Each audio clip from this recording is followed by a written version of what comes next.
Hello, good morning!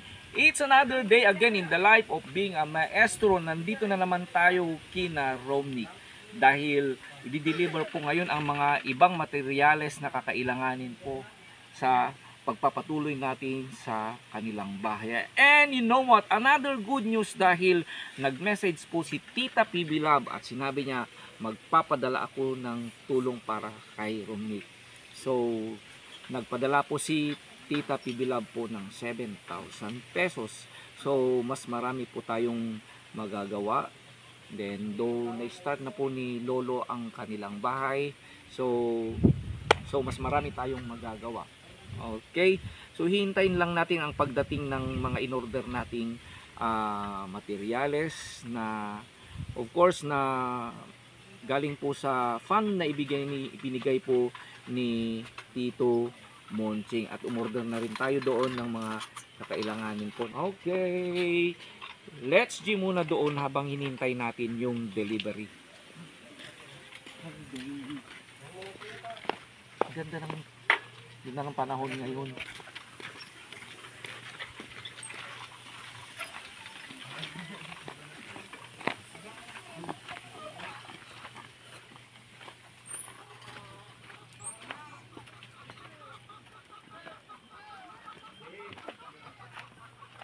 At saka mangyayari po pala ay instead na hardiplex po ay nag-ano tayo gaya ng sinabi rin ni architect na siguro mas maganda rin yung cladding na gagamitin kasi lifetime.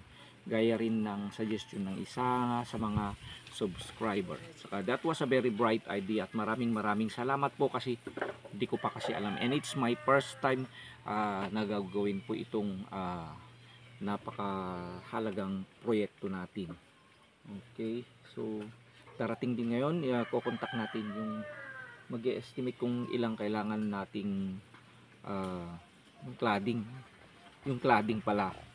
And then yung sa atin po mga viewers and mga nagsasuggest po, nagdedepende po tayo sa kakayahan po ng ng budget na binibigay po ng ating sponsor. And actually ang plano po natin is only repair, at least mapaganda natin.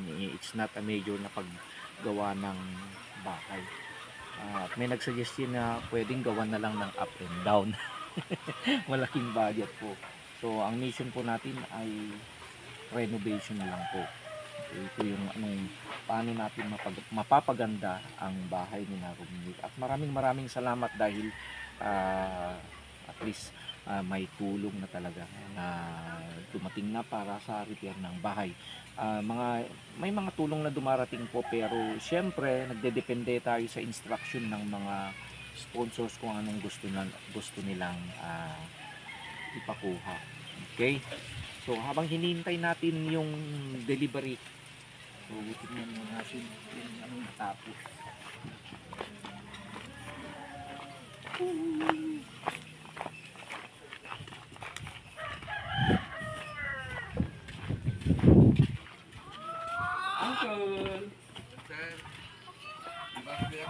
Good morning, Uncle.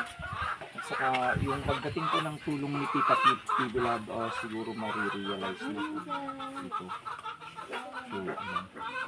So, Uncle, kitak man pa dayay na kuha? Yung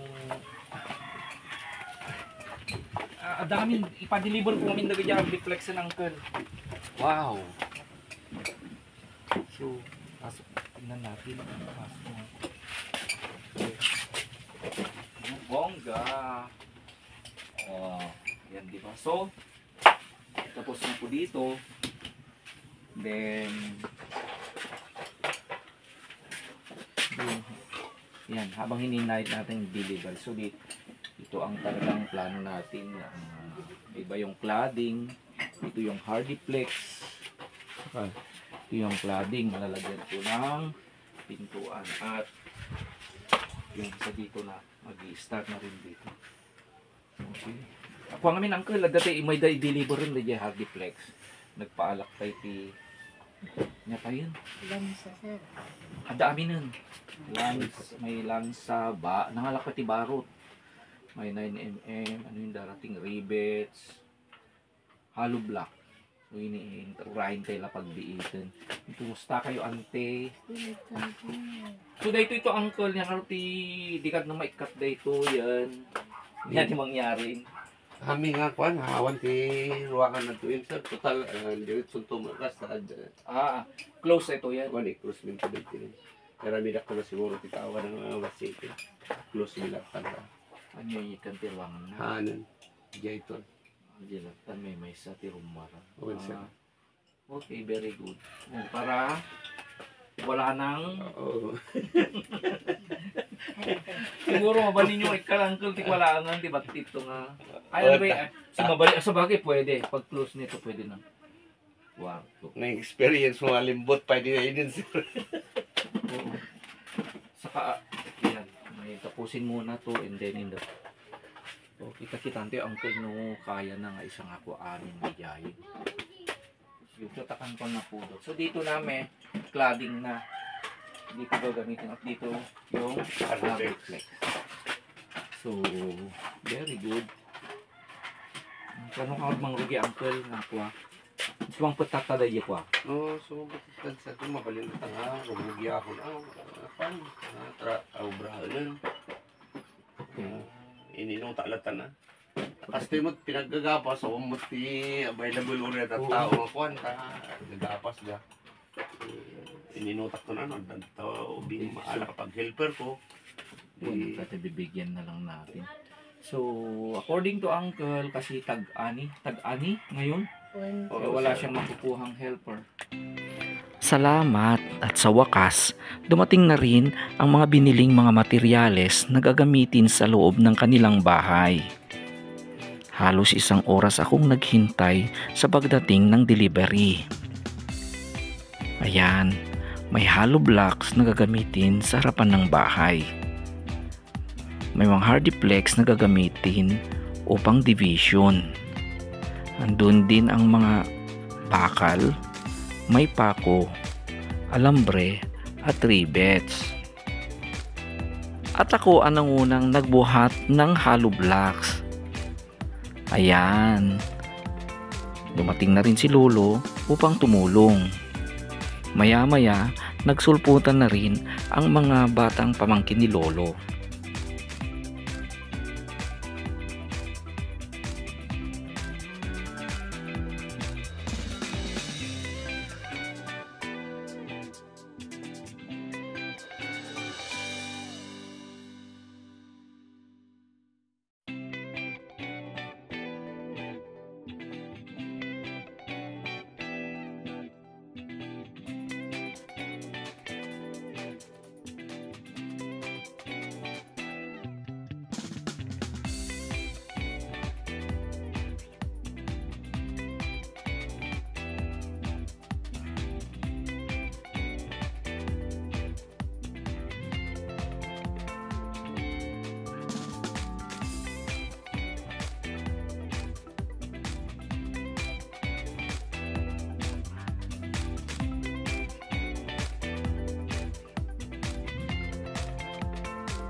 So, ayan, delivered na po ang mga kakailanganin na iba.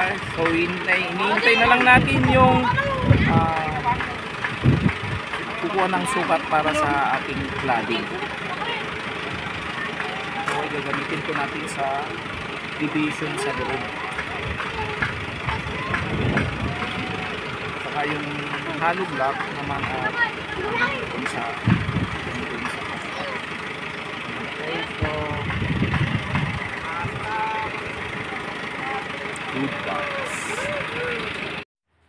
maya-maya ay dumating na rin ang mga kukuha ng sukat ng mga ilalagay na cladding sa dingding ng kanilang bahay. Gaya ng sinabi ng arkitekto na Mr. Cariaga, mas mainam na gagamitin ang cladding para lifetime na rin yun. At yun din ang isa sa mga suggestion ng mga viewer. Maraming salamat dahil napakagandang ideya ang kanilang mga mungkahi. Pumasok na rin ako sa loob upang makipag-usap sa kanila. Nang sa ganun ay may paliwanag natin ang kakayaan ng budget na meron tayo. Kaya sinimulan na nila ang magsukat.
So, nandito na tayo ngayon upang ipa-estimate na natin yung gagamiting, anong tawag?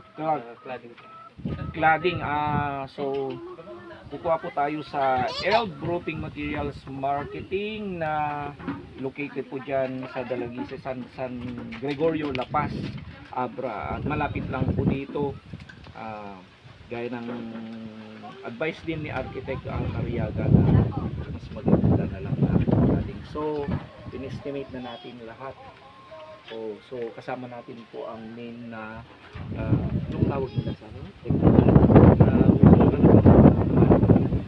siya mismo ang manager, may-ari. Siya po si Lucky J. Abad. Bulacan. Balilang kami ng bata. Okay, so yan po ang estimate po ni Sir Lucky. Bulacan. So ang estimate niya ay ilan po lahat? Bali 13,848. Okay, ang kakailanganin po dito ay 13,848 sa cladding pa lang po yun. So yan, so i-delete ko pa sa Wednesday. So kasi pa-process ko po sa plan. Okay, so abang-abang lang po tayo sa pag-start na po ng trabaho. At least nandito na rin yung mga materials na ibang dumating na kakailanganin din sa loob at sa labas. So ayan po. So let's see na. Okay. So thank you very much po sa inyong pagsusubaybay pa rin dito sa unang project po ng Maestro John TV, ang bahay ni Romnick at ang kanyang pamilya. Punta sila dito, free of charge po. Free ang pag-estimate nila sa ating pangangailangan sa pagpunta nila dito. Kaya swerte po natin. So thank you very much po. So yan po ang kaganapan sa araw na ito. Maraming salamat po sa inyong patuloy na pagsusubaybay sa ating channel. Ito pa rin ang ating maestro nagsasabing, I love you today, tomorrow, and forever. Good vibes!